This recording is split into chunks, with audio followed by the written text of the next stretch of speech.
just got into Denver for just quick layover, chilling out in the USO, and I thought that I'd give a little breakdown on the training session that I had with Michael, because there's been a lot of talk about it, and you know, obviously you probably saw the video, but I'll give like my impression of what happened. But first, I want to go back to 2018, the last time I arm wrestled him.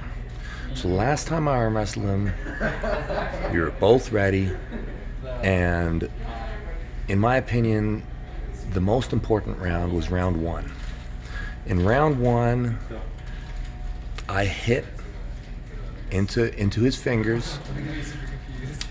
Michael hit King's move. He got the better hit. We struggled to decide who had the high spot.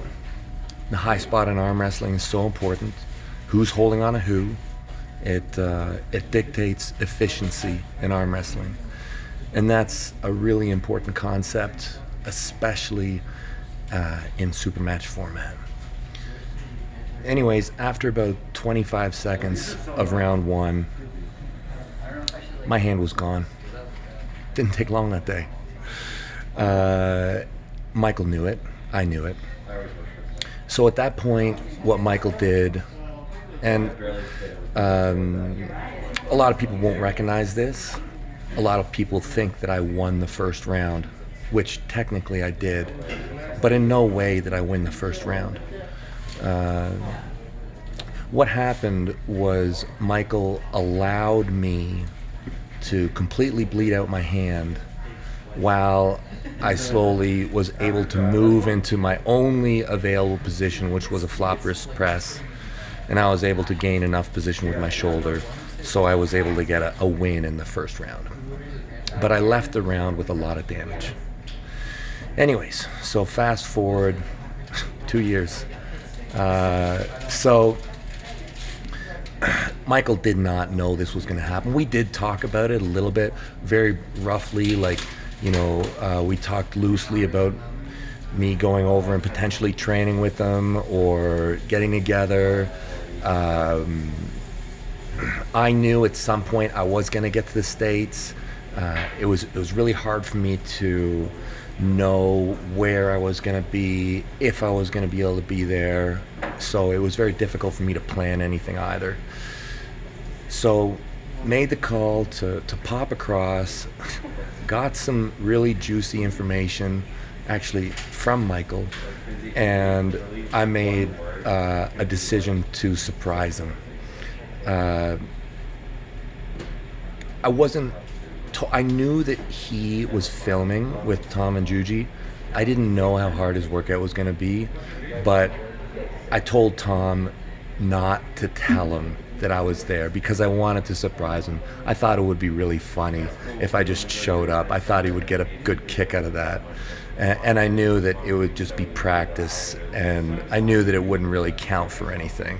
So I just really wanted to have fun with it. That was my main thing, and I would feel bad if I actually got to the States and passed on an opportunity to pull the number one guy, potentially in the world, but certainly in North America, and that's Michael.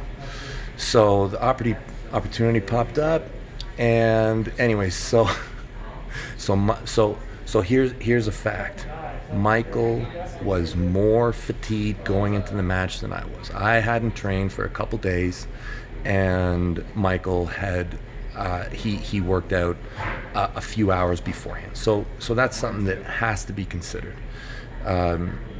Now, I went into the evening presuming that we would probably be on the table all night until our arms fell off. That's what I was hoping, and that's kind of what I thought was going to happen. Now, something to think about when you practice and when you compete in different formats. it's a strategy that a lot of people use to go from outside to in terms of the way they play their hand. So what that means is you try and control the outside if it's an option before rushing to the inside.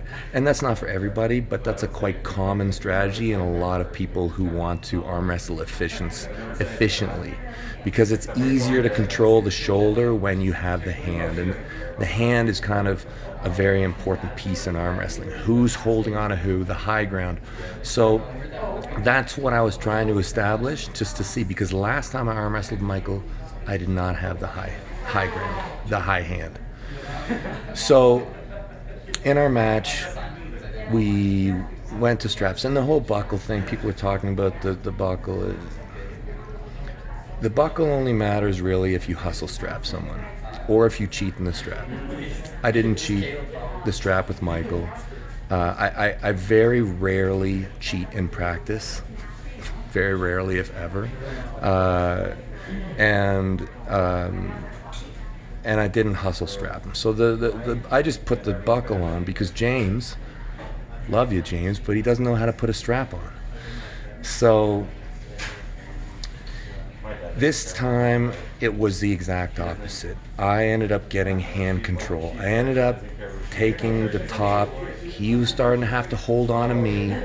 I had control of the top. I had my cup. I had my pronation in full control. There was a point when I could have at that point started to fight with my shoulder. Instead, I chose to further bleed his hand because I thought that we would be doing this all night, and it wasn't really important for me to pin him. Rather, it was important for me to stay safe and have a good workout. And I know that Michael blew it to get the pin in round one, in our only round. I actually don't think that evening he would have been able to continue to pull in subsequent rounds. I don't think he would be able to.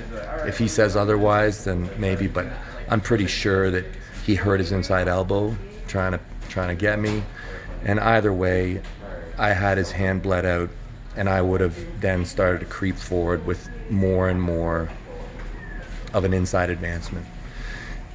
Anyways, doesn't count for anything, counts for nothing.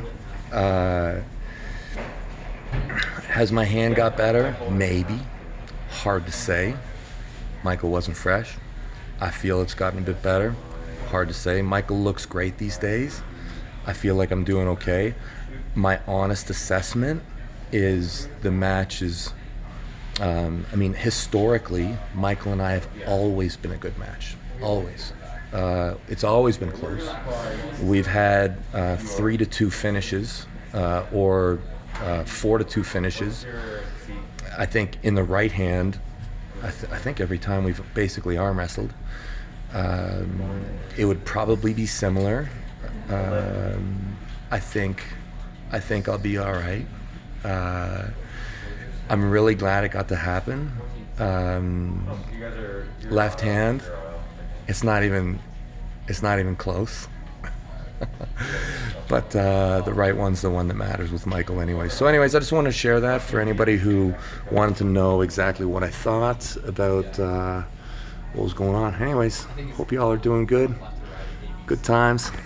I'm a vagabond traveling around the States right now.